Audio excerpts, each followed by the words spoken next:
সাবেক প্রধান বিচারপতি এবিএম খায়রুল হককে আটক করেছে ঢাকা মহানগর পুলিশের গোয়েন্দা বিভাগ। আজ বৃহস্পতিবার সকাল 8:30টার দিকে রাজধানীর ধানমন্ডির একটি বাসা থেকে তাকে আটক করা হয়। ডিবির যুগ্ম কমিশনার মোহাম্মদ নাসিরুল ইসলাম গণমাধ্যমকে জানান, খায়রুল হককে রাজধানীর মিন্টু রোডে গোয়েন্দা কার্যালয়ে আনা হয়েছে। তার বিরুদ্ধে রাজধানীর যাত্রাবাড়ি ও নারায়ণগঞ্জে মোট 3টি মামলা রয়েছে। এর মধ্যে যে কোনো একটিতে তাকে গ্রেফতার দেখানো হচ্ছে।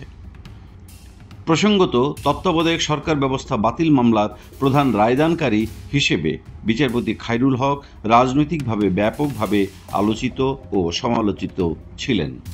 তার বিরুদ্ধে জালিয়াতি করে রায় দেওয়ার অভিযোগে নারায়ণগঞ্জের ফতুল্লা মডেল থানায় রাষ্ট্রদ্রোহ মামলা হয়েছে। গত বছরের 25শে আগস্ট জেলা আইনজীবী সমিতির সাবেক সভাপতি ও ফতুল্লা থানা বিএনপি সাধারণ সম্পাদক আব্দুল বারী ভূঁইয়া এই মামলাটি দায়ের করেন। এছাড়া ঢাকাতেও তার বিরুদ্ধে মামলা রয়েছে বলে জানিয়েছে পুলিশ।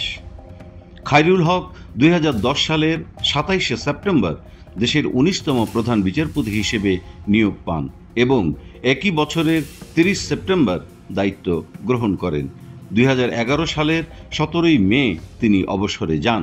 পরে 2013 সালের 23শে জুলাই তাকে 3 বছরের জন্য আইন কমিশনের চেয়ারম্যান হিসেবে নিয়োগ দেওয়া হয়।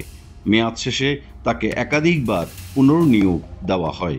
সর্বশেষ তিনি 2023 সালের 13ই আগস্ট পদত্যাগ করেন।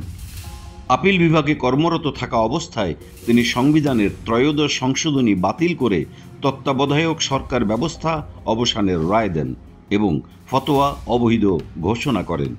হাইকোর্ট বিভাগে থাকাকালে তিনি বঙ্গবন্ধু হত্যা মামলার রায় ও সংবিধানের 5ম সংশোধনী মামলার রায় দিয়েছিলেন।